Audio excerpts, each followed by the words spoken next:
Good evening and welcome to the school committee meeting for Tuesday, March 8th, 2016. Can we please stand for the pledge? I pledge allegiance to the flag of the United States of America and to the republic for which it stands, one nation, under God, indivisible, with liberty and justice for all. I just want to let everyone know that this meeting is being recorded and broadcast over local cable television. Okay, so our first item on the agenda is the student advisory report. Kylie Choi is here for that. Welcome.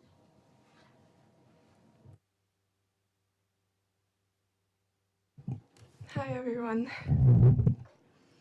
So it's a very exciting time for LHS right now. We just had a guest speaker called Harriet Turk. She spoke about work ethic and like positive self-talk, how important that is to apply to school. And this week is Spirit Week actually, so we've added another Spirit Week onto the one that we already have in November. And there's a lot of fun stuff happening right now. We have dress-up days. Today was Superhero Dress-Up Day. We have an outdoor pep rally planned. We had a baking contest today, and the grades are competing for points and stuff like that. So it's just to boost the school spirit. Wellness Week is coming up. I think it's in April, so that's always exciting. There is a volleyball tournament this week to raise money for Molly Malone, so everyone is very excited about that. And then next week is a basketball tournament to raise money for Habitat for Humanity. So there's a lot going on. AP tests, preparation, SATs, and then the final college decisions come out this month. So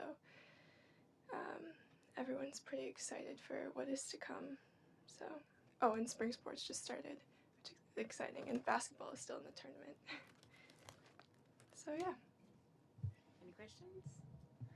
Thank you very much. Appreciate your update. Okay, the second item on the agenda are the minutes from our meeting February 23rd, 2016. Is there a motion? Move to approve the minutes of February 23rd, 2016. Second. All those in favor? Aye. Aye. Any opposed? Okay, thank you. All right, the next item is the glimpse into the classroom for music. Okay, so we have some music educators here and lots of students to show what they've been working on in their music classes. And first up from the elementary school, we're going to invite Miss Frazier from Huckleberry Hill School, and she will introduce the students that she has with her and what they've been working on.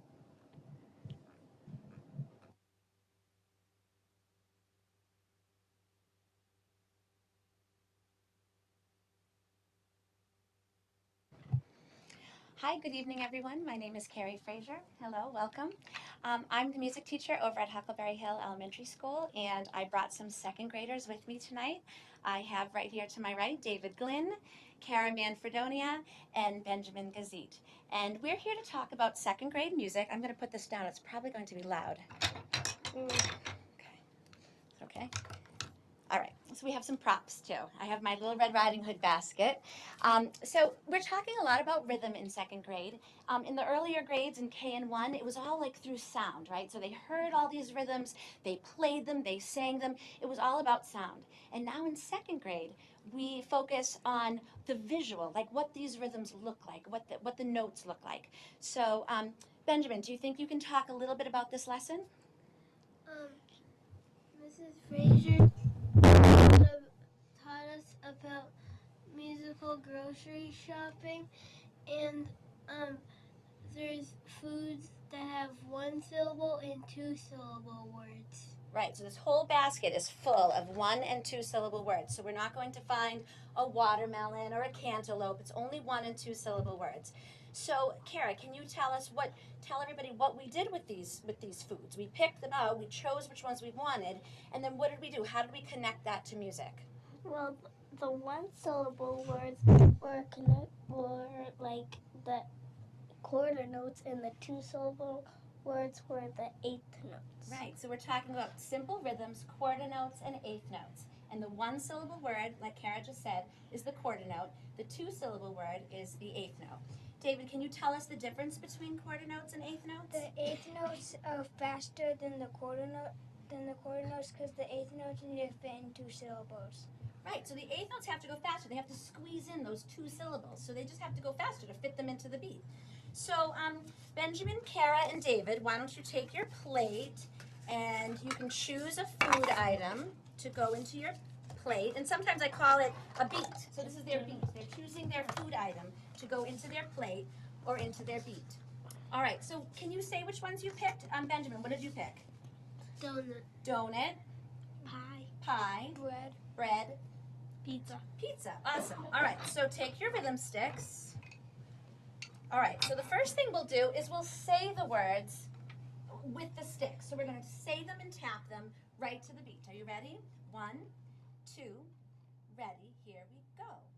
Pizza, bread, pie, donut. Can you do the sig one again? I wasn't sure I heard 2 beats for pizza. Let's try that one again. 1, 2, ready. Here we go.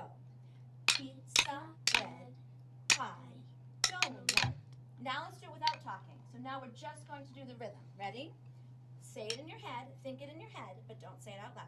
1, 2, ready, here we go.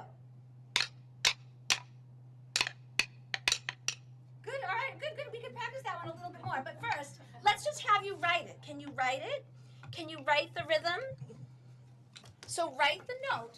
Now remember connecting it to the right note. So we said that 1 syllables were quarter notes, 2 syllables were eighth notes. So see if you can write it out. I'll do bread. Let's call that one in. Can you do bread too, David?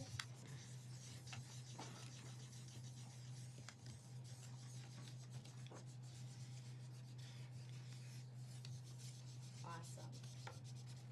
Yep, those look great. Nice and big. Can you hold them up and show everybody? All right, so Benjamin's holding up the eighth notes for the donut. David has the eighth notes for the pizza. And we have 2 quarter notes for the pie and the bread. Kara, show your moms and dads. Show everybody over here. They want to see. How are those colorful notes? All right, so that's it. That's what second grade music looks like. It's connecting the words and the music all the time. And it's a great sort of a branch off from what we did in KN1 where we were just kind of making the sounds. Now we actually see what they look like. All right? That's all. You can tap to them. Thank you.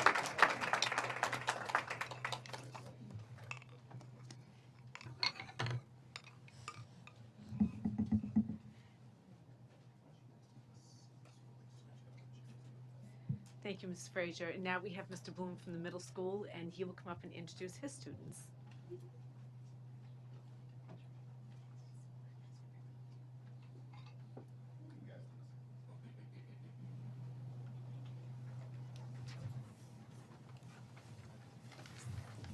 I'm going to start by letting them roll call. Script for you. Hi, we're from Mr. Bloom's 5th grade music class, and our names are Hannah Gromko, Pierce McDonald, Chase Goldberg, and Rafiq Calder. We've been studying blues music in class. Here are some of the characteristics of blues music. Blues music evolved from work songs of African American slaves as well as African American religious spirituals. Blues music uses a special scale that is derived from elements of African music.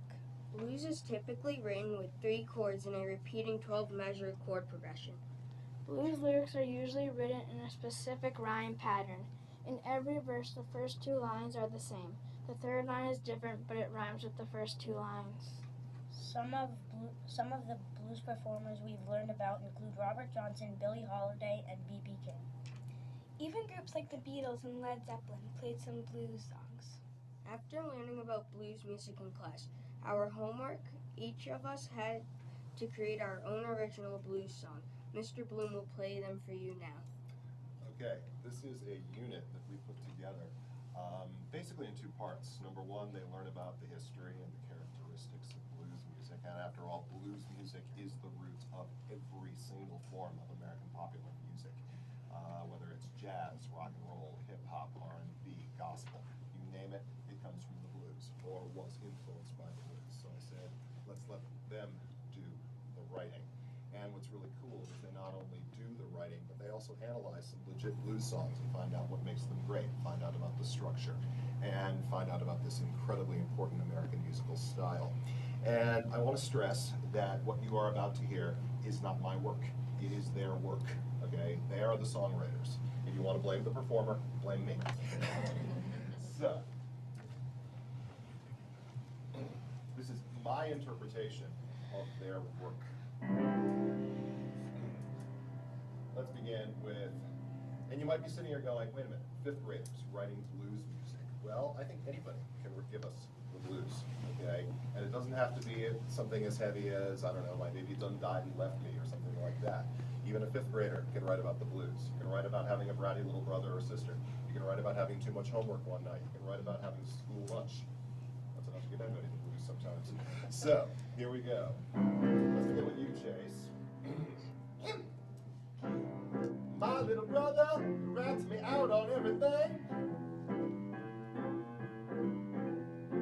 I said, my little brother, he rats me out on everything. You know he's best in the world at tattling. Now let's go to Hannah. Hannah lost her luggage on the airplane ride. Hannah lost her luggage on the airplane ride. Oh, losing my luggage, you know it cut me deep inside. And on to Pierce. My little brother is so annoying, he is such a waste. Yes. My brother's so annoying, you know he is such a waste. One time I was playing soccer, he hit me in the face. And finally, Rafiq's blues. You know, school is not so fun for me. I said, you know, school, you know it's not so fun for me. Oh, school, why don't you just let me be? They did that. So, guys, end it up. We hope you enjoyed our presentation. Thank you very much.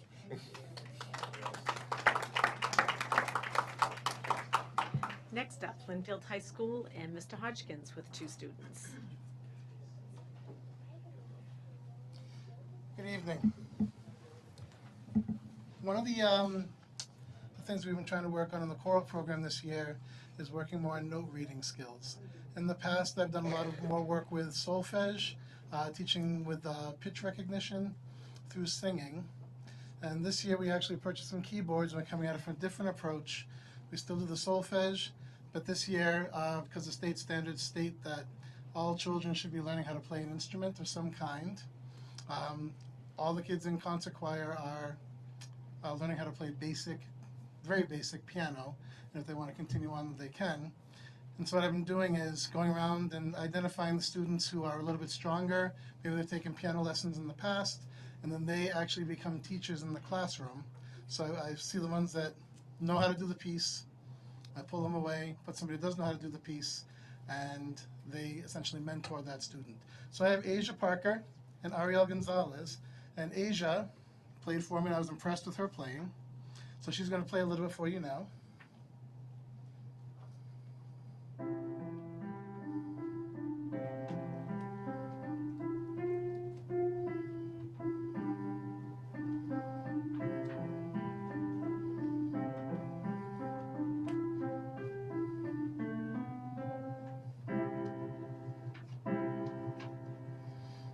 Nice job, Asia. And now Ariel, who has not had the piano experience in the past, Asia's been helping her in class, so she's going to try to play it, and then Asia's going to point out where she's having some issues and try and help her along with it.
So Ariel had never played piano before this year, and so she's starting to come along pretty well. And like I said, it's the students helping out each other and mentoring each other through the process. Okay, any questions? Thank you. And last but not least, also from the high school, Mr. Westmoreland. You can take. Mm-hmm. Plug in. Yes. So. All hope. Yeah.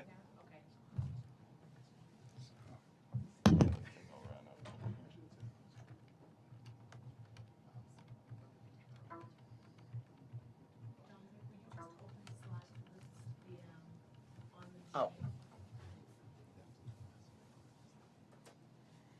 Let's see. There we go. The magic's happening. So hi everybody. This is Dom Gravanti. He's a 10th grade student in our jazz and rock ensemble, and we are going to talk to you about our new curriculum initiative, which we have called Flex Friday. Flexible Friday. So Dom's going to talk to you a little bit about that, and I'll tell you why I made the decision to move in this direction, and then, so Dom, take it away.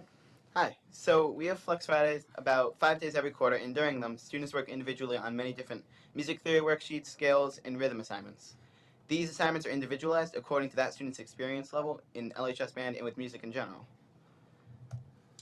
So basically what students are doing is they're developing a portfolio of their fundamental musical skills. So their music reading ability, scales and rhythms are the foundation of our musical performances, and so students are sort of building that in. They have a Google folder that they're dumping these videos of them playing these scales and rhythms, and then they also do these music theory worksheets. There's an online music theory tutorial that I use, so they can, for some of them that works great, for some of them they want me to sit down and explain to them, how to do something, and that's fine. So we get that differentiated learning.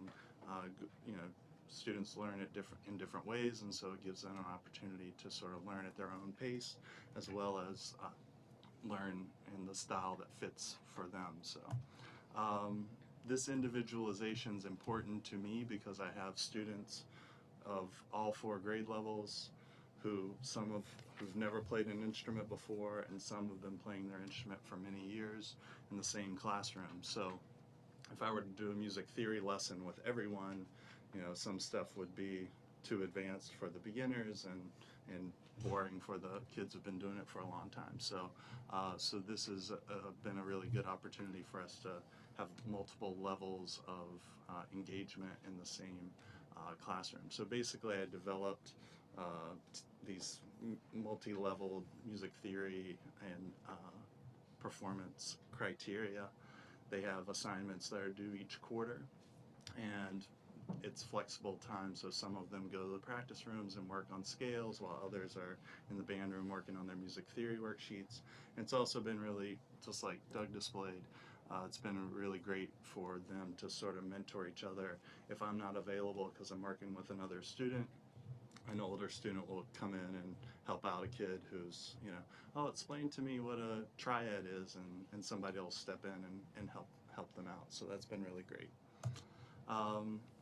I have some examples of their portfolio work. So Dom gave me permission to put his music theory worksheets up on the screen.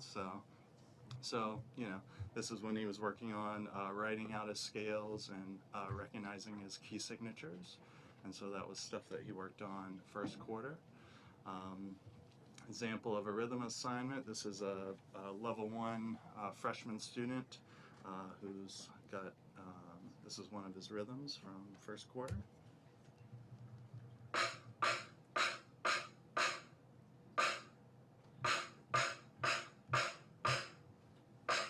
Yay, Mike, you did it right, so good job. And then we have, this is Danielle, who's a junior, and she is working on her minor.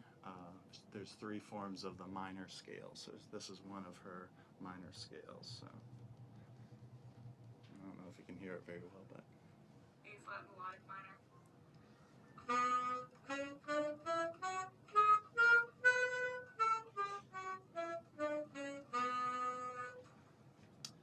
And because I get to see them in this sort of like individual way, they're not just, 15 or 20 of them in the class.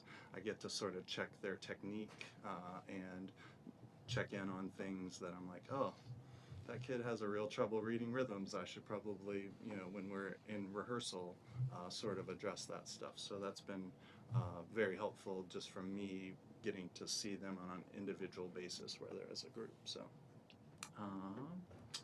So Dom, do you want to? So Dom's going to talk a little bit about like his experience as a student in Flex Friday time. So I really like Flex Friday because, like, first off, you can go at your own pace. You can go quickly or slowly as long as you get the work done by the end of the quarter. So, for example, I flew through my work for Music Level 2, which was due by the end of the year, the whole level, and I finished it all in first semester. And instead of just, like, twiddling my thumbs for the rest of the semester, I was given Music Level 3, and I was able to start that. But if you wanted, you could go slower or quicker. It's all up to you. Also, you don't necessarily have to do music theory during Flex Friday. It is Flex Friday. So if you wanted to, like, go in a practice room and work on some scales or a riff from a funk band song, if you wanted to work on your solo for jazz band, you can go do that. It's flexible time. Finally, you learn a little bit more than you would in a normal class, because in a normal class, you got different students who have different learning styles and one teacher. But with Flex Friday, first off, it's individualized towards you and your learning style. So I learn more visually, so the website really helps me. But someone also may learn audibly? I don't know. I don't know if that's a word, but learn by ear. So someone explaining to them, like a student who's in a different level or TC, it helps them learn better. Like just last week, I had trouble with one concept, and Andrew actually helped me figure it out. So in conclusion, I like it because it's individual, flexible, and personalized. And for me, it's like I mentioned earlier, it's been a great opportunity for kids to sort of show leadership, so they've been able to help each other out, and it also gives me this really valuable feedback about their musical skills, which I wasn't, not always getting on an individual basis, just in the rehearsal process. So thank you very much, and thank you, Dom. So.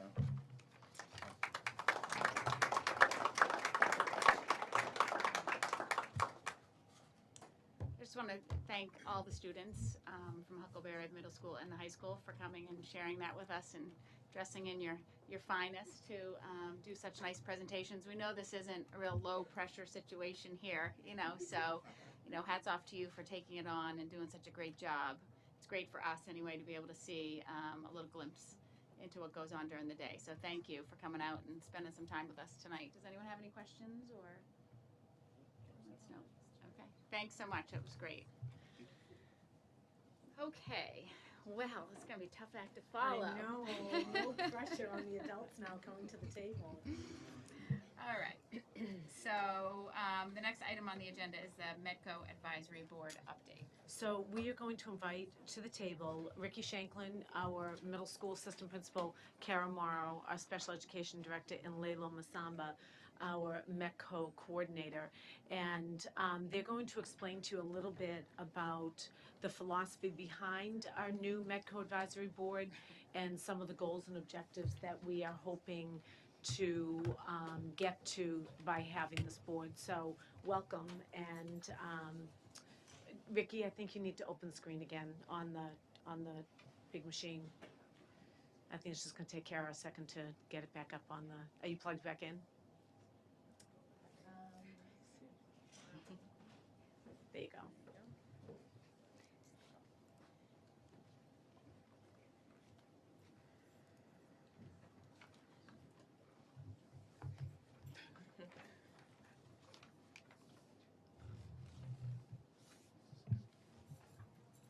Okay, well, thank you very much for having us tonight. As Jane said, I'm Kara Morrow, Director of Special Services for the district. I'm Layla Masamba, MECCO Director. Ricky Shanklin, Assistant Principal at the middle school. So we're here tonight to talk to you about the MECCO Advisory Committee, which has been developed within the district and consists of representatives at every level. The board, I'll go over, in addition to the three of us, the board includes our superintendent, Jane Tremblay, Bob Cleary, Linfield High School principal, Mike Moresco, guidance department head, Mary Kate Adams, our English language learner teacher, Maureen Fennessy, our ELA director. That's it. Am I missing anyone else? Okay, good. I wanted to make sure I got everybody. So we met first to really create the vision for why we wanted to develop this group, and that really stemmed from information gathered at each level around the needs of the students participating in our MECO program and how we could just ultimately make their experience as good as could possibly be. The group of us went to the statewide MECO conference last year, and that really gave us a nice insight in terms of what other districts are doing to make their program successful. And it really just started the conversation and a nice forum for us all to get together and really analyze how our students are doing and how we can raise the bar for them. So, yeah. Okay. Tonight we're going to discuss the 5 focus areas that you see up here and the goals that are related to these areas so that we can assess our progress so far at this point through the committee. So we're gonna go through improving communication with Boston families, maximizing the METCO services, increasing academic success, supporting families to increase involvement in extracurricular activities, and doing advanced planning of summer services in order to balance academic enrichment with opportunities for fun summer programs. So I'm going to first talk about the first focus area. I was just trying to get that sidebar down. So the first focus area, and our goal for that is to improve communication, relationships, and the overall experience for children and families who participate in the program. Our very first charge was to improve communication with the families by going into Boston and having a meeting with them prior to the start of the school year. This was the administrators, including Kara and Jane, the building administrators, assistant principals and principals, and Laylo as well, Miss Keys was there. We thought that it would be the best way to enhance our relationship with the parents and families. Most of the families came, I would say all but one or two. Like attendance was excellent. We gave them several months notice of the meeting. This is a meeting that we plan to do annually with the families. It gave us an opportunity to talk about our schools, to have personal one-on-one conversations with parents, and most of them brought their children. So I know from my perspective at the middle school, I was able to meet all of our incoming 5th grade Boston resident students and get to know them. They got to know myself and Mr. Ralston and had a familiar face when they were coming in on the first day of school. So I found that very valuable. As I had said, the main purpose is to strengthen the relationships. I think it's important for us to put ourselves out there to the parents and make sure that they know that we are available to them, and we made that very clear at that meeting. Based on that, I think within the first few weeks of school, at some point I had heard from several of them as far as their children's experience coming into the school and feeling like it made it seem like they were able to easily reach out to us and felt comfortable with that. We also are doing a parent survey. So we formulated a parent survey through the committee. This went out to the Boston resident parents and to gain their input for what their children are receiving for summer services. So to really figure out what works for them, the timing of it, how we're able to provide their children with their to support their academic needs, as well as allowing them social opportunities with their Linfield peers. The information that the parents provide is going to be combined with the summer offerings through the SOFA program, and that's one of the reasons why Michael Ann is on our committee to help facilitate those conversations. The conversations about summer programming are a part of every advisory committee meeting. So we've been talking about it for a long time. It takes a huge amount of planning, which Kara is going to get into in a few minutes. increased consistent communication between the parents and the METCO director. So Laylo has explained to us and talked to us about how she's scheduling meetings with parents, talking to meetings over the phone, and it's based on when they're available. She's trying to make sure that she's available to them at the times that they that's convenient for them.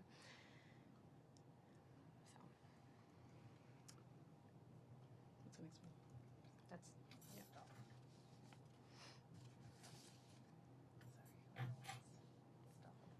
This is you. Yeah. Oh, committee meetings. So we've been meeting as a committee just to look at what more can we do for our kids. And I think part of what we're going to be doing, like the MECO Inc., what the offerings are for the MECO Inc. From Boston. I think a lot of that information you received in October. So I'm just going to go over it a little bit. A lot of our teachers didn't really know that we had all these services available through MECO Incorporated. And I think part of what our discussions were just to make sure that the teachers were aware of these services. In Boston, we have the tutorial program.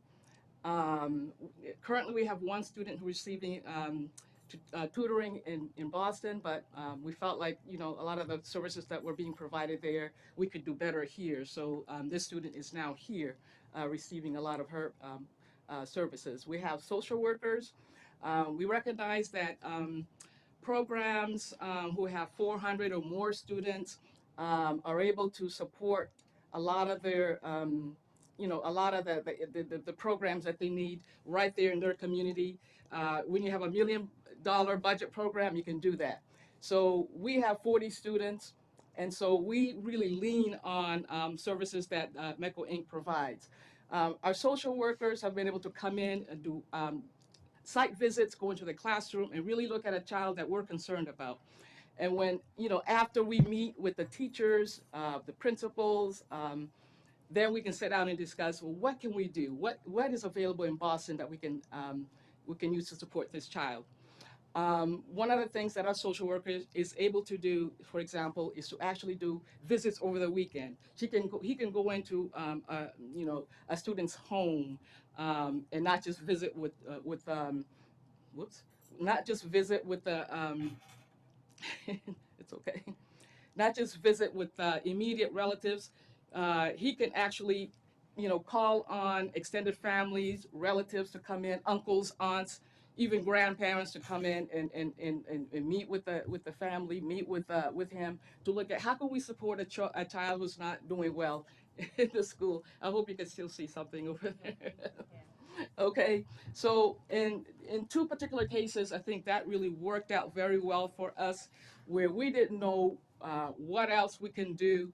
Our social worker was able to go into the child's home, actually, and have extended family come in. We had an uncle who said, you know what, I'm available 2 days a week. I'm going to be able to meet with this child and talk about why, mentor this child and talk about being able to sort of support this child.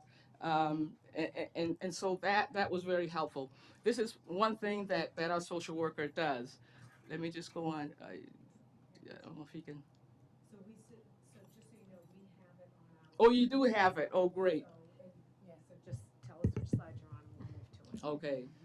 Academic success. Okay, so you have it. Yep.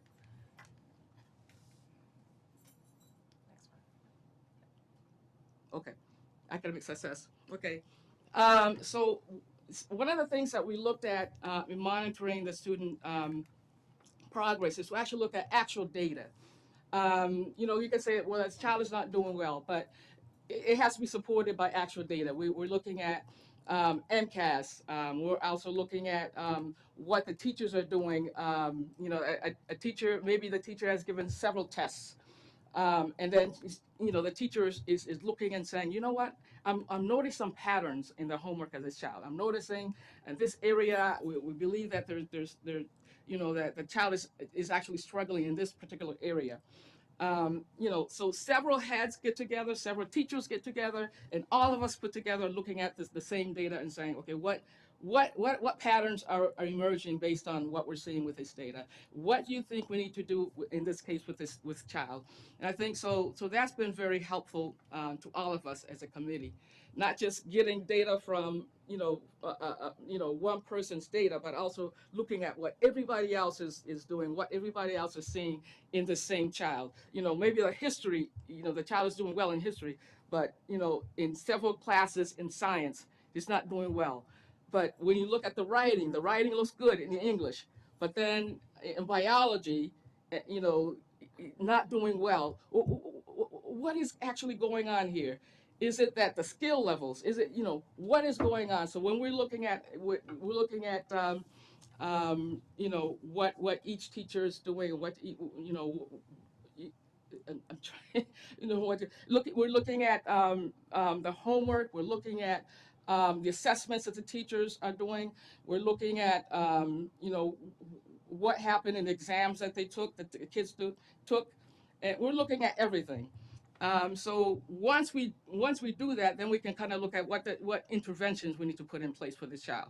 We now have a homework club especially for high school students. If you're getting a C or if you're getting a C or less, then we think that you need support. And so we have a homework club in the afternoon. Kids are meeting in the library to sit down and meet with with couple of tutors for math and science, and also for just for all the other classes. A couple of kids for some reason are struggling with Spanish. So we have a tutor who has a background in Spanish, and so this student can sit down and work with this child. So that's been going, and in order to assess whether the tutoring is actually doing well, what we do then is to go back and look, has a child's grades improved based on the work that this child has been doing with a tutor. So I also attend school-based data meetings, and that during these meetings, we're not just looking at academics, you're also looking at social-emotional needs of the child. Is a child falling apart at some point? We had a student, for whatever reason, at 1:30 in the afternoon, this child just loses it. And so then we began to look at, well, what is going on at 1:30? What is 1:30? And then so we finally figured out the child is exhausted by 1:30. He's held it together, and then by 1:30. So then at that point we're saying, okay, if at 1:30 this child is falling apart, then let's give him a break. So then every day at 1:30 we can see the signs, the changes in the child's demeanor. At that point, we give the child a break, let him go to the nurse's office, not because the child is sick, but just to give him a break, or let him take a walk around the building with a couple of bottles, of sand or whatever, just to give him a break from the classroom. Once they do that, they don't know that we're sending them out, because they're going to fall apart. They just know that, oh, I'm getting a break, so they're happy. So they go out, take a walk around the building, then come back. So we're looking at everything. And if the social emotional needs, the signs and whatever's going on with the child is indicating to us that intervention is needed, that's when we call the social work in. It's not, we don't always need to bring in a social worker, but sometimes we end up bringing in a social worker if we feel like we're doing everything that we know how to do right here in the school, and maybe somebody from outside can look at the same information, the same situation that the child is going through in the classroom, and maybe this person can sort of show us something that we haven't, maybe something that we missed. So that's one of the things that we're actually looking at, not just with teachers, but also when we get together as an advisory team. What is going on? Is it the bus? Is it, what is going on that is causing these changes in the child?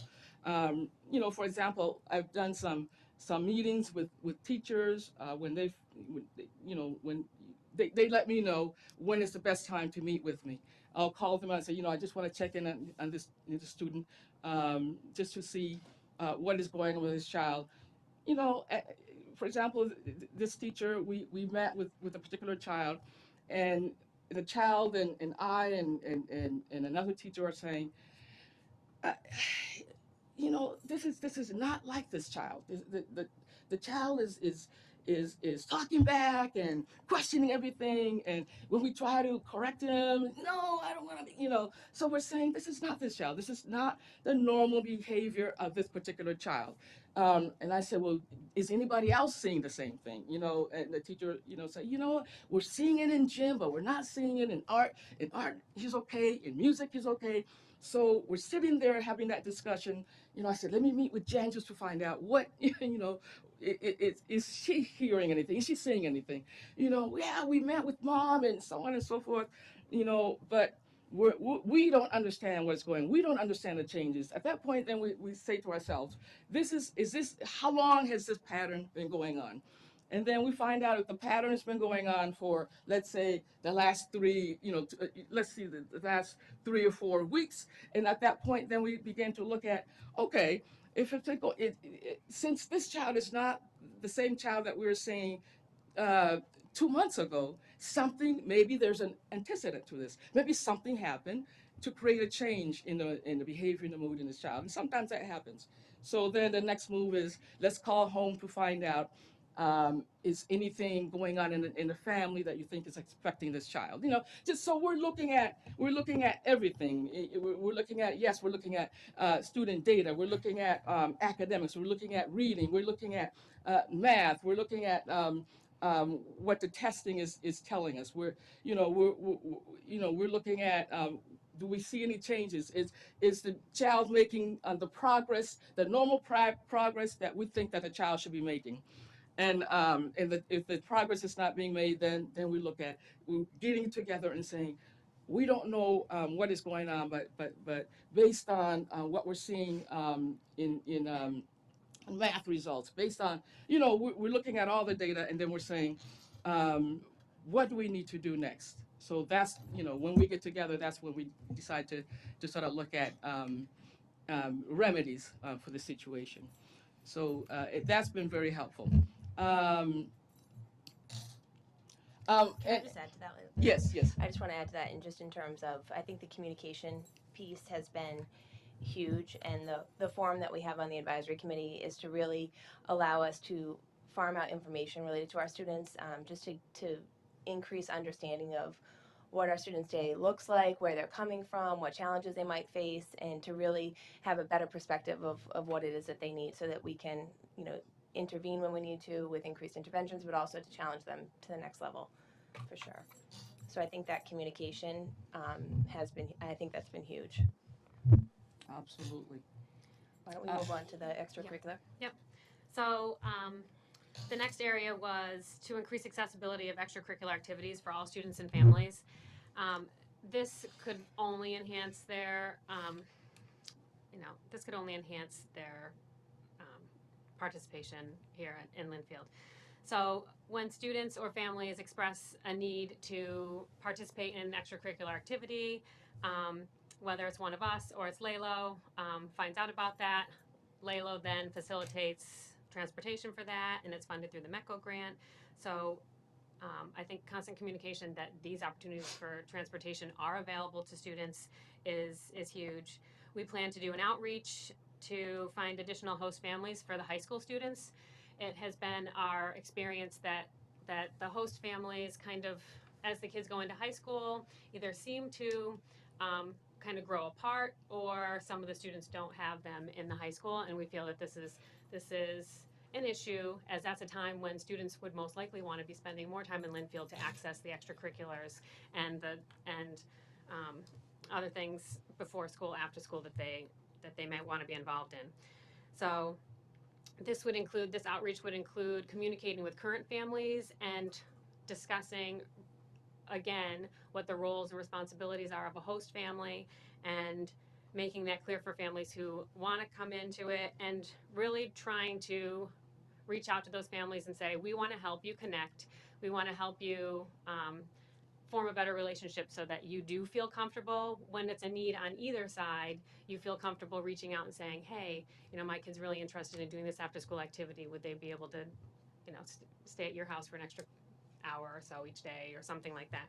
So I find that we've had these conversations at our advisory meeting and have found that communication sometimes goes by the wayside, and then families don't feel comfortable anymore communicating with each other. So we really want to do an outreach on that later this spring.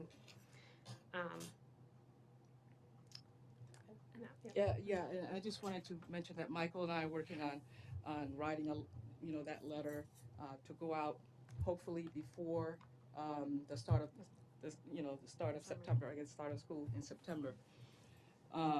And just really work on students feeling comfortable with host families.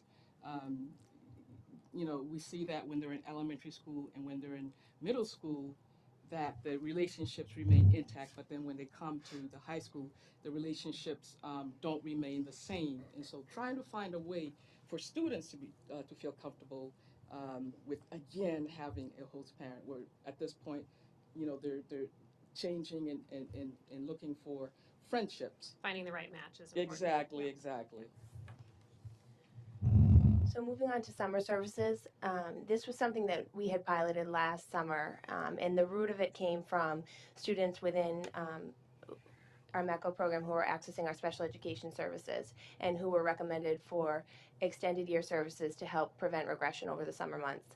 When we analyzed what was happening, we were finding that students we were referring were unable to get to Linfield, understandably for the summer, that it was a challenge for a lot of our families. So we were then funding tutoring to occur in Boston, but what we found was it wasn't really reaching our students in the way in which they were taught throughout the school year because there was just too much of a disconnect.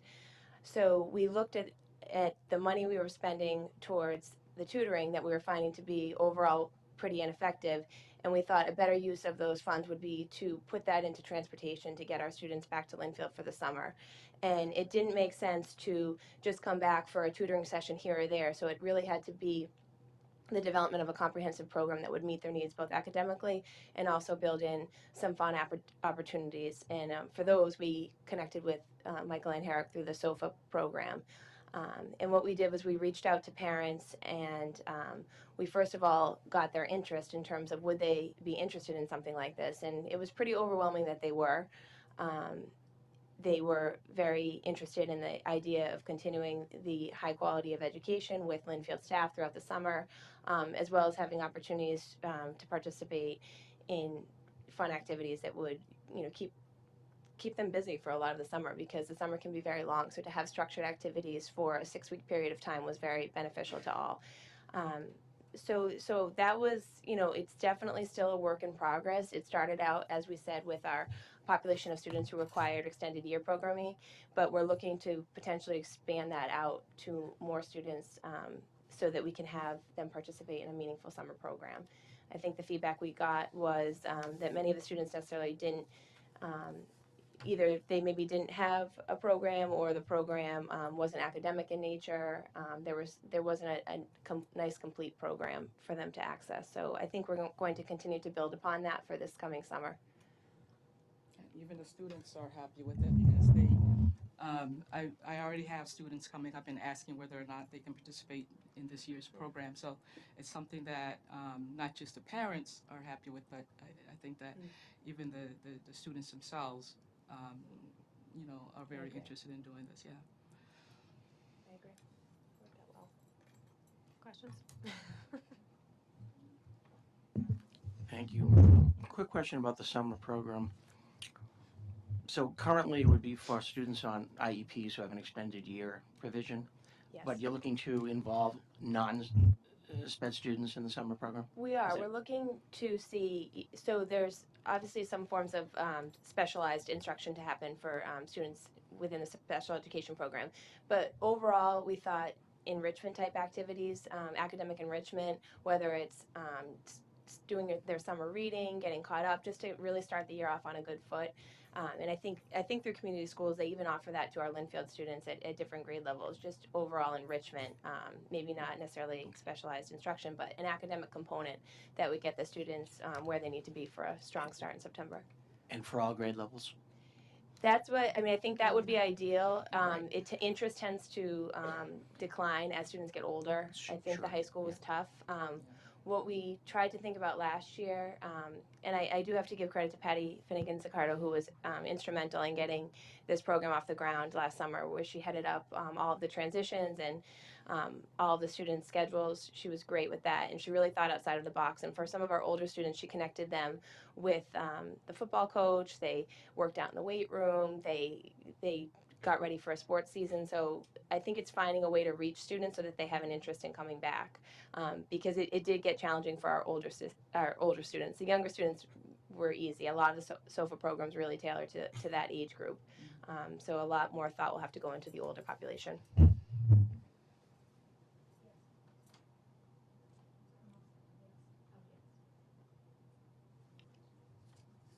Did you want to say anything? Was that good about summer? Did you want to say? Well, it sounds like this committee has been able to make great strides, so I really appreciate the work. It sounds like really great stuff is being implemented. Thank you. Okay, the next item on the agenda is the special education program review. So Carol's going to actually stay at the table, and she is going to, Carol's going to be reporting on the special education program review, and she's also going to give us our collaborative update. So welcome, Kara. Thank you. So that's out, It's, right? I think the bulk Okay. blow, sorry. No, We that's have but we do have the presentation. Okay, I'll just make sure that everybody has that up. Everyone has it? Yep. Okay, great. Well, thank you so much. I want to extend a thank you to school committee, administration, teachers, and parents, because it has been through the support of all of those groups that we've been able to do the work that we've done in special education. So I'm excited to give you an update about where we are at this point. As Jane has gone over, well, first of all, I'll go through the presentation outline. What I'd like to hit on tonight are family district relationships, our special education process and procedures, our system of supports that we have throughout the district, and then the focus on general and special ed collaboration. I would also like to highlight the strategy objectives that tie into the work that we've done in special education. I think that it will be pretty noticeable as I go through slides which objectives are being hit on. The three that stand out the most are building leadership capacity, meeting the needs of all students, and educator growth. So I just wanted to highlight that connection that's weaved throughout the presentation. In terms of our leadership model, there's been a goal to expand our connections to families. Earlier on, when I first started in this role, I was definitely at the table for many team meetings, whether it was just to problem solve, mediate, to troubleshoot, and really just to gain trust from our families.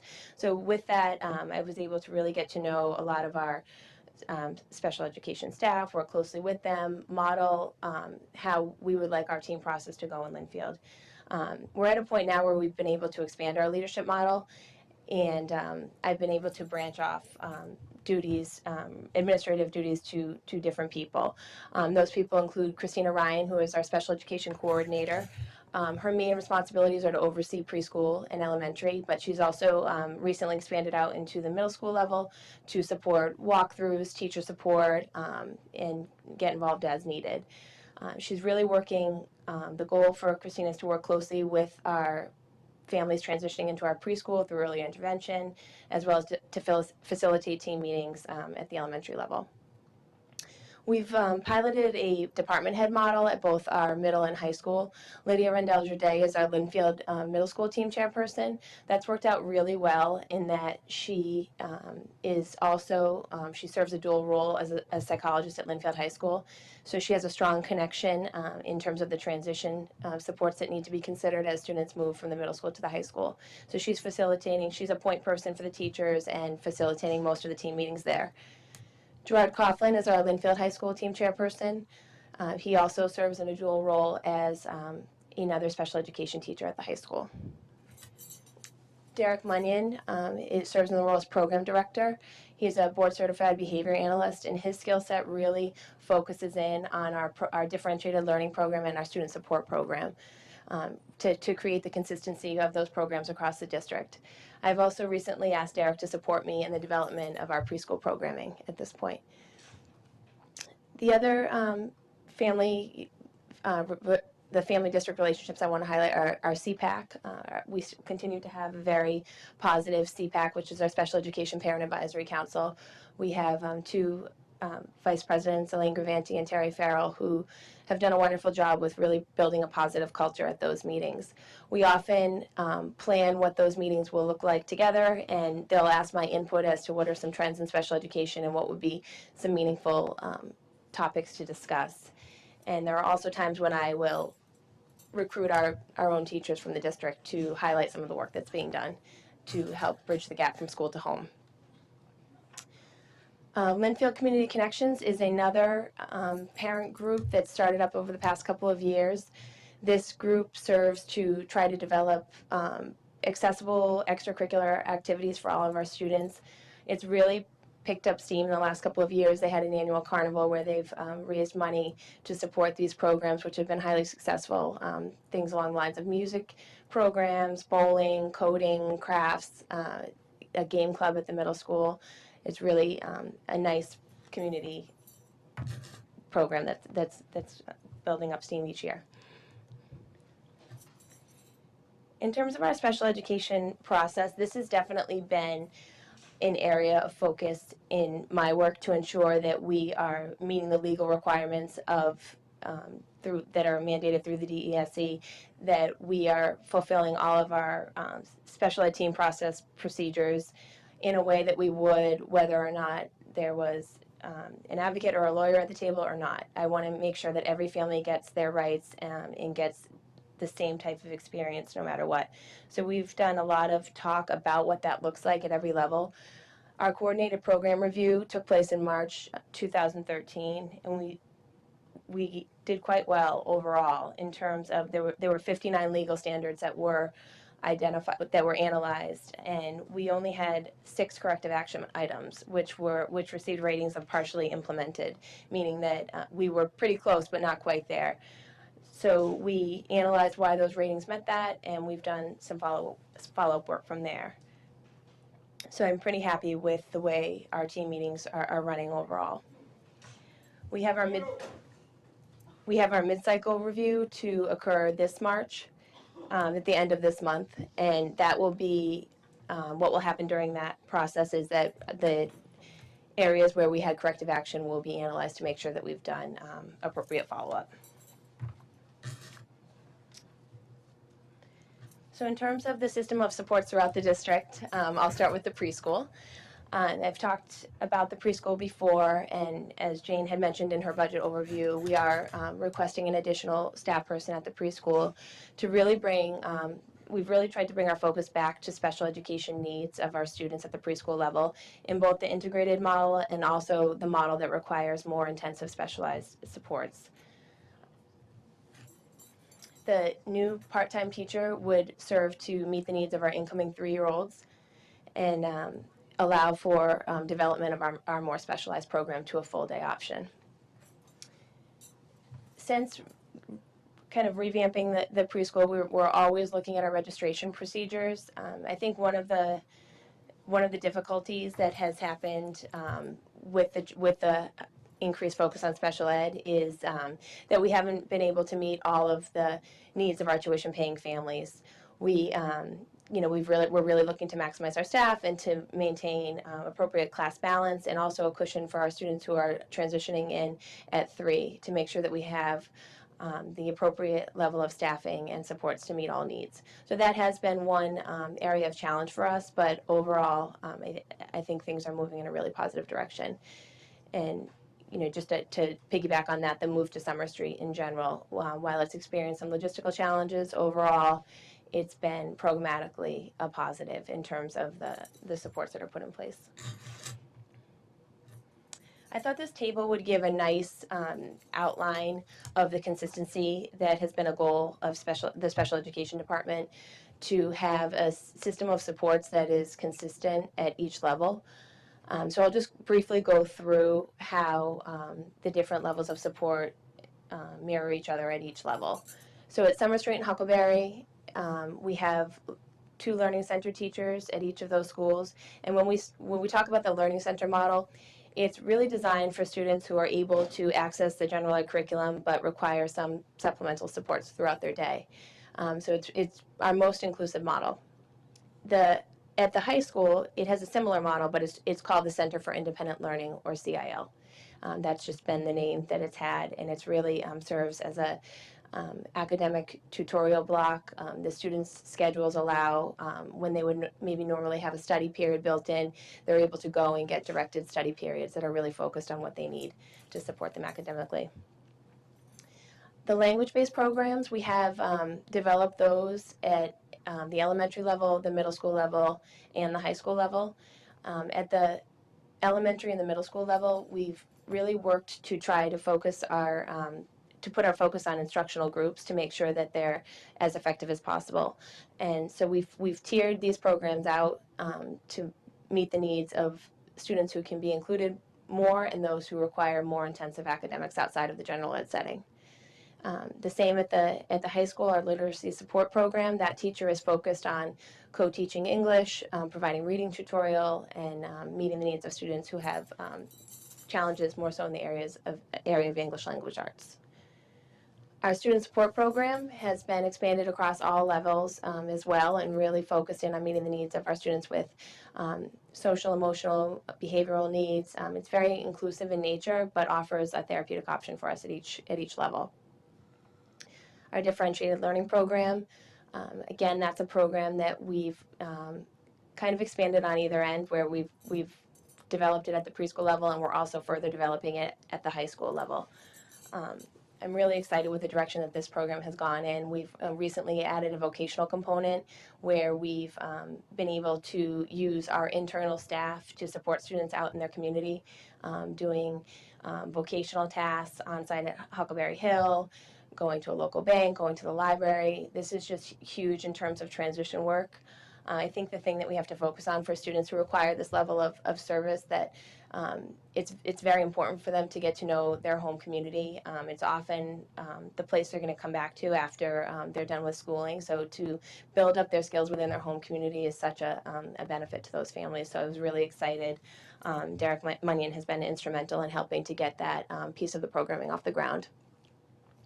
The other exciting piece going on at the high school with the program is the development of the Best Buddies program, which I had talked about before. We have about, I got an update, Morgan Rapacki is one of our differentiated learning program teachers, and she recently gave me an update that there's been about 30 students participating in this program, and they've done things, they've done different events like decorating for the holidays, doing after-school game type things. I think they're going to Jordan's, the rope course, and she's in the process of gathering students to participate in a statewide Best Buddies prom. So we have about, I think she said about 15 students who are interested in attending that. So it's really just a nice add-on to that program.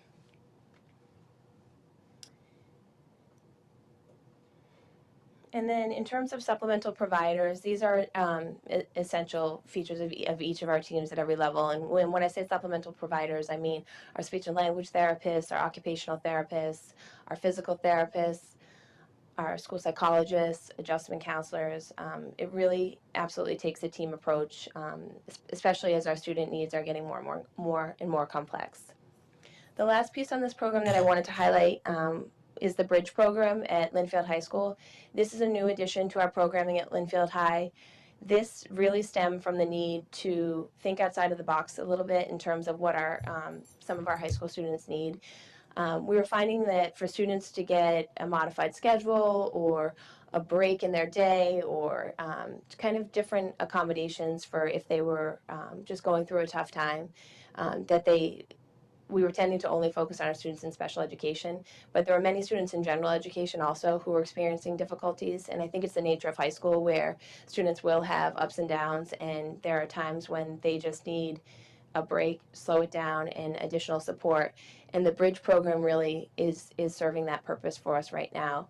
To get that off the ground, myself, Gerard Coughlin, Bob Cleary, Kevin Sear, we toured a couple of other high schools that were having similar needs arise, and we looked at the models that they had in place. We looked at Andover and Burlington, and found that it seems to be an overwhelming need at a lot of our local high schools, just in dealing with the mental health issues that come up related to anxiety, depression, and school refusal has been another big one as well. So we really felt that we needed to put something in place to meet the needs of those students. I won't go through all of the different types of professional development, but I did want to highlight, in terms of educator growth, the wide variety of professional development that we've offered to our special education teachers. I think we've focused a lot on team building throughout the district, and I'm just so unbelievably proud of our special education staff. I truly view them as experts. They're not following a model of being, a helper teacher or, someone that maybe isn't fully immersed in the classroom or directing teaching. We're really focusing on making sure that our neediest learners are getting the highest quality staff. And they want that. They want that professional development. They want to continue to grow. And they also want to come back to the table if something's not working and constantly talk about how we can meet student needs. So I think, this list of professional development, I won't go through it all right now. I think I've talked to you about it before, but it just really speaks to how we're developing our educators, because the world of special education is constantly changing. And then in terms of general ed and special ed collaboration, I think we're at a really exciting point right now to really dive into that a little bit deeper. The work that we've done the last couple of years has really focused on making sure that we had specialized programs in place for students with possibly more complex needs. But we still need to keep a heavy focus on our general ed supports as well, because there are many of our students, I think I had said in one of the earlier slides, we have about 340 students in the district accessing special education services. So they don't all necessarily need to have that support implemented outside of general ed. So we're constantly talking at each level as to how we can make general ed as effective as possible. I'm sure Jane has mentioned the data and assessment meetings that have that started at the elementary level are now up at the middle school level too, which I think has been huge, just to get the focus on talking about students and what they need. We're also talking, about at the elementary level, when possible, how can we get our special ed teachers in to play more of a role in the classroom setting. Our 5th and 6th grade at the middle school, the model there has changed in the last couple of years, and I think it's been highly successful. We've really looked at how we're grouping students on different teams, and we've been able to implement a true co-teaching model. I know co-teaching was a priority for the district since I've been here, and I can honestly say that the work that's been done in 5th, and that's working its way up to 6th and 7th and 8th, there's really true co-teaching opportunities happening where special education teachers are working collaboratively with general ed, and they're in those classrooms every day. They're designing instruction, and they're following up with students. I think the Keys to Literacy training that Linfield Middle School has also done has been huge for special education, just to provide that consistency in language, graphic organizers, to have students have that in each of their content areas.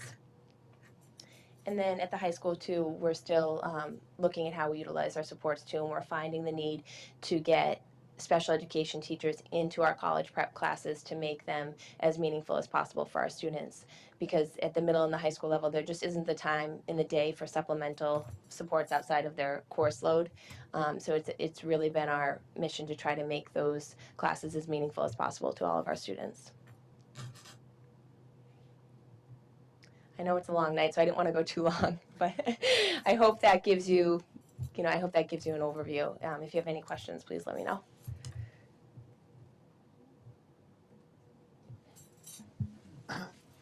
Kara, can you talk a little bit about what we're doing specifically at the middle school? I know when we look at the accountability rankings, one of the challenges is with high need students and students with disabilities. Right. It's where we're missing the target a little bit. Mm-hmm. Can you just talk a little bit about what specifically Absolutely. We're looking to do there? Sure. So, I can start, as I had shown you in the chart, we've expanded our specialized programs to be consistent with what we have to offer at the elementary level. In terms of the general ed setting, at the 5th grade level, when we're transitioning our students from 4th to 5th, we're thinking a lot about students that require modifications in content. So students that maybe need things presented in a different way, they might need a different pace, they might need just different modifications to the curriculum. And what we're doing is we're grouping those students on a team that will allow for them to be part of a co-taught model in both ELA and math, and then also having other parts of their day supported. So that really targets a group of students that doesn't necessarily need as restrictive a program as I had identified earlier, but needs more intensive supports within the general ed setting. So that's also worked its way up to 6th grade. We've also designed a separate math class for some of our students in the form of visual math class to, slow down the pace, really make sure that the foundation is there for students, and ultimately the goal was to prep them for the co-taught 7th grade option in math. At 7th and 8th grade, again, the special ed teachers are in there every day. They're co-teaching and then also following up with support blocks within the learning centers as well. So, I think we're really thinking about how we're using our special ed teachers and making sure that they're part of the planning that's happening at each grade level. That's great.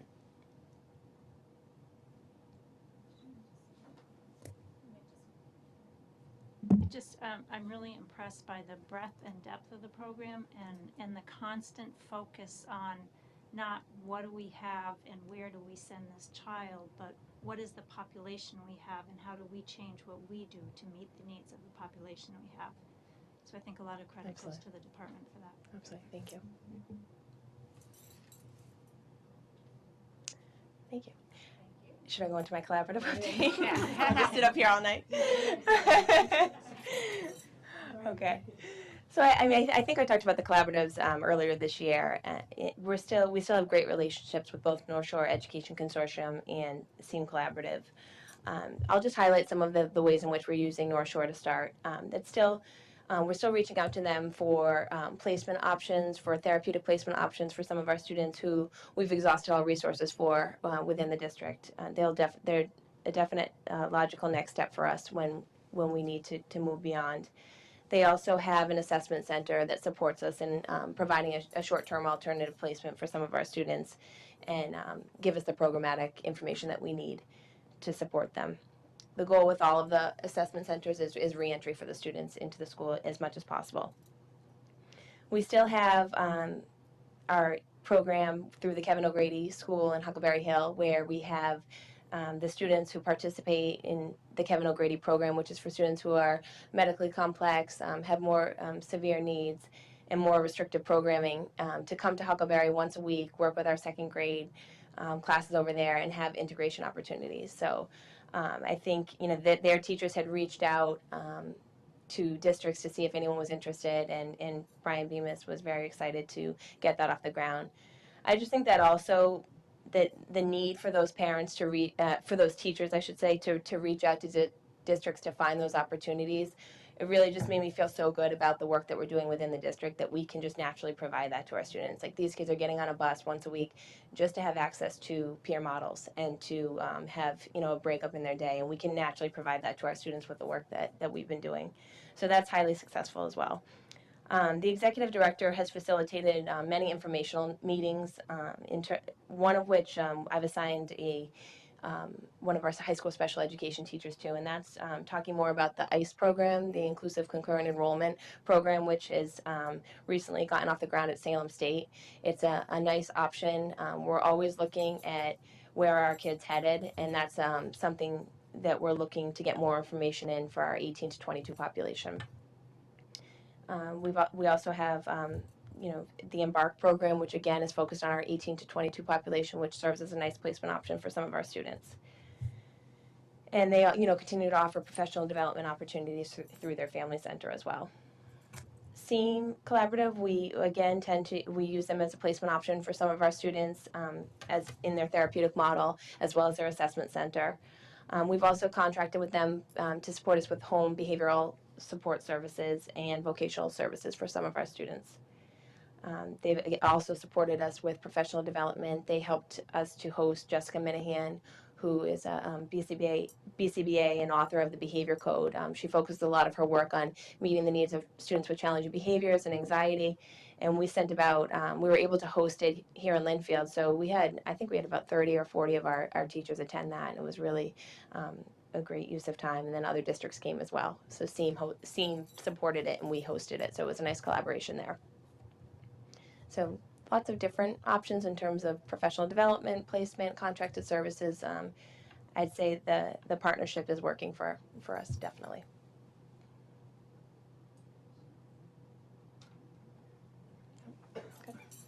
Okay, thank you Do all. you want to talk to the Chapter 70 resolution? No, I'm gonna take a break.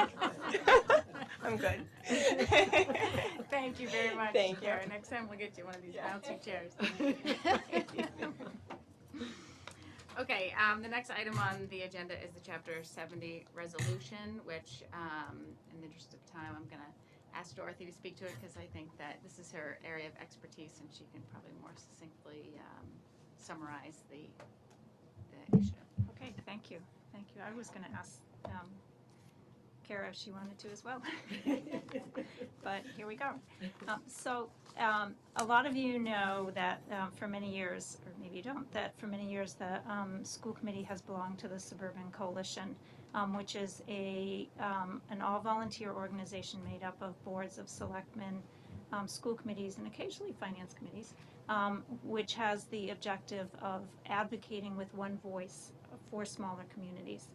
Although we never take positions that would pit cities against towns, and I think cities would actually like a lot of our positions, that the idea coming out of actually the passing of Proposition 2.5 was that smaller municipalities and smaller communities needed the opportunity to have a voice on Beacon Hill. That was sort of, the cities had a large voice, the smaller communities needed a voice too. So we've worked on different issues over the years, and one of the issues that we felt was really important to focus on this year was the recommendations of the Foundation Budget Review Commission. The commission was formed in last year's budget by the legislature to take the first really good look at the foundation budget formula since it was instituted in 1993. So they did work last year, and not surprisingly, because many other groups had done the work previously, their big find was that the areas of special education and employee health insurance were really understated and underfunded in the Chapter 70 formula. So they had some recommendations about correcting that. As well as some other smaller recommendations around changing the formula to make it more in line with actually a 21st century education instead of a 1993 education. As we all know, much has changed. So really, all the resolution is asking for is to start the conversation. It's a big change. It's underfunded in a big way. If you look at those two pockets, and it doesn't have an easy solution. It's not like they can just throw another $500 million into Chapter 70 this year and it's all set. We know it's a big issue. We know it's going to take a lot of conversation and time to get it implemented. So even though the resolution talks about immediate implementation, really what we're trying to do is get the conversation started about, can we get this issue addressed and start to get the formula updated. In the governor's budget, which clearly has a long way to go through the House, through the Senate, and so forth, it does not recognize at all the work that the Foundation Budget Review Commission did. The purpose of the resolution really is to get, as I said, the conversation started. At this point, we didn't quite know what to expect when we put this out there, but as of today, we know of 35 different boards and committees that have passed the resolution. And we know of about 15 more that are looking at it this week, and we know more are coming up in the future. So, and I personally, I'm pleased because now cities are actually starting to look at it as well as many of the suburban communities. I did print out a quick list for people of the committees that we know that have passed it so far. I forgot to pass that out before the meeting, but just so I would like to suggest that we look at this and consider passing it, letting our legislators know that we passed it, and add our name to the list, as well as let the selectmen and the finance committee know that we've passed it and ask them if they will look at it as well. Any questions? So perhaps we can have it on the next agenda? Okay. All right. Thank you for that. Okay, next item on the agenda is superintendent's report. Okay, so a few things tonight. The first thing that I want to report out on is last Wednesday on our district-wide professional development day, we did something that we've not actually done in Linfield in a very long time, which is we brought in a speaker to speak to all of the faculty K-12. And the speaker was Dr. Robert Brooks, and he is a clinical psychologist who is affiliated with the Harvard Medical School. And he is actually world renowned. He speaks nationally and internationally on the topic of building resiliency in children and the importance of relationships that students have with people in their lives, their teachers and their building principals, and how important those relationships are to the success of the child's journey, whether it be in kindergarten or in a 12th grade chemistry class. And we talked at the administrative level before we decided to do this. We had the pleasure of hearing, I've heard Dr. Brooks actually twice now. We heard him, some of us presented at a mental health conference this summer, and he was the keynote speaker, so we heard him at that.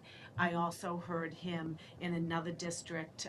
He was presenting to parents, and his message was very powerful and really resonated with the administrative leadership team in terms of just taking a step back and really thinking about the importance of your words with students and how important it is for all students to be recognized, not just students that are naturally recognized, so not just students that are all A students getting all of the awards, but really making sure that we're making connections with all students. It was incredibly powerful. He calls this having a charismatic adult in your life, and he actually asked some of the teachers in the audience to come up and share a story of a charismatic adult in their life that really changed their pathway. All three professionals that came up spoke about teachers that they have had, whether it be a 5th grade teacher or a high school teacher. And he also asked people to come up and talk about an uncharismatic adult, so somebody who really did damage along the way. And believe it or not, teachers stood up and also gave some testimony to that. So I put a survey out after the professional development day and asked 3 basic questions. Did you think that this was helpful to your professional practice? Will you change something in your practice based on this professional development? And is this something that we should consider doing again? And then we had a spot for comments. And I'm really happy to say that 98% of our teachers said that they felt like it was helpful to their professional practice, with 95% of our teachers saying that they would change something in their practice, and 95% of the teachers saying that it was a worthwhile professional development that will help move them forward, and we should consider doing district-wide professional development. One of the things that we're going to do as a follow-up to this is I've put out, if anyone wants to do a book study on one of Dr. Brooks' books, and it's basically just the name of the book is Resilience, and I have a group of teachers who are looking to do that. So we're going to try to put together a book study that we can just reflect on one of his books and then possibly do another one in the fall as a follow-up. So it was a very powerful professional development, and the comments that I received from the teachers were incredibly positive, and just people were very open to saying how much this really impacted them as a teacher.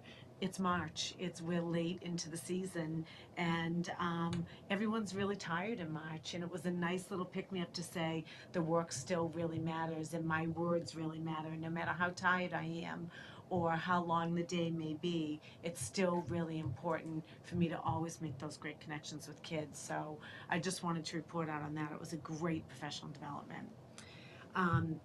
The second thing I want to report out on is I had the great pleasure of going to the Huckleberry Hill Variety Show this past weekend. It was on Sunday. It's held at the middle school. And this is really a shout out to the PTO at the Huckleberry Hill School for putting this together. It's hours and hours and hours of work. What I really loved about it was so many students had an opportunity to get up on stage, and one student got up and recited the Gettysburg Address without any notes or anything. Other students sang, they played musical instruments, they danced, and it was just so refreshing to see some students up on the stage, really excited about performing. I sat with a group of teachers from Huckleberry, and it was fascinating to hear the conversations that they were saying. Things like, I cannot believe he's up there doing that. He doesn't speak in class. So I just thought it was another way to showcase some of the great work that's happening in the district and some of the great things that our students are able to take part in. And the last thing that I want to report out on is an update on our Merrimack Fellowship Program. So as a reminder, we have a connection with the Merrimack Graduate School, Merrimack College, and probably for about 4 years now, we have been able to have fellowship students come into our district as they're working on their masters in either special education or regular education. So they all have undergraduate degrees, most of them in education. So instead of hiring a paraprofessional to work with some of our students, we've got this collaboration with Merrimack, and so we're bringing fellowship students in.